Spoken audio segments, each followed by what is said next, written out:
दाखल्यावर हिंदू असलं म्हणजे कोणी हिंदू होत नाही, त्याच्या कृतीत ते हिंदुत्व दिसलं पाहिजे.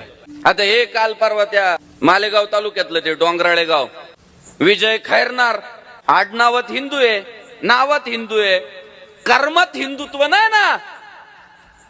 कर्मात जर हिंदुत्व असतं ना तर या धर्माची शिकवण आहे. यत्र नार्यस्तु पूज्यन्ते रमन्ते तत्र देवता. जिथे नारीची पूजा होते तिथे देवांचं वास्तव्य होतं.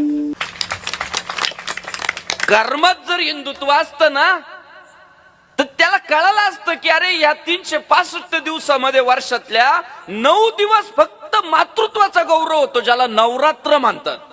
त्या संस्कृतीत जन्माला आलोय आपण. मातृदेवो भव म्हणणाऱ्या संस्कृतीत धर्मात जन्माला आलो आपण.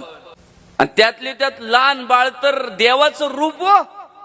चालता बोलता देव जर पाहायचा असेल ना, 5 वर्षाच्या आतली पोरं चालती बोलती देव आहेत. पण त्या नराधमाला, राक्षसाला नाही समजलं, ते नाही उमगलं.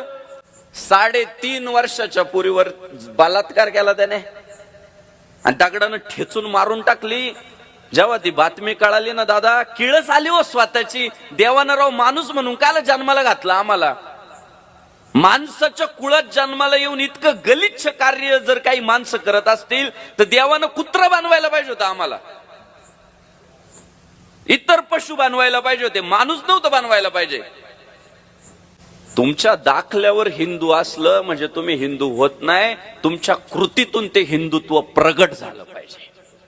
स्त्री पाहिल्यानंतर तुमचे हात जोडले गेले पाहिजे, तिच्याबद्दल आदर निर्माण झाला पाहिजे, तर तुम्ही हिंदू आहे.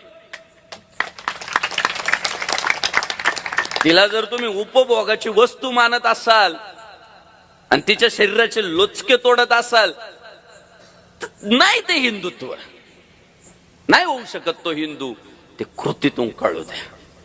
आणि त्यासाठी आम्ही काम करतोय. गावातले जर सप्ताह बंद पडले आणि प्रबोधन कार्य बंद पडले ना, या अशा घटना तुम्हाला आहे ना 3-3 महिन्याला पाहायला भेटतील. समाज जो काही स्थिर आहे, जो काही शिस्तबद्ध आहे,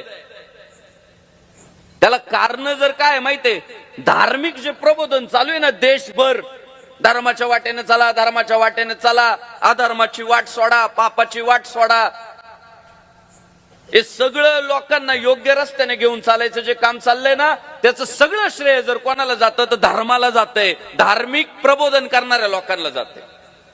आता तरी पुढे हाची उपदेश नका करू नाश आयुष्याचा.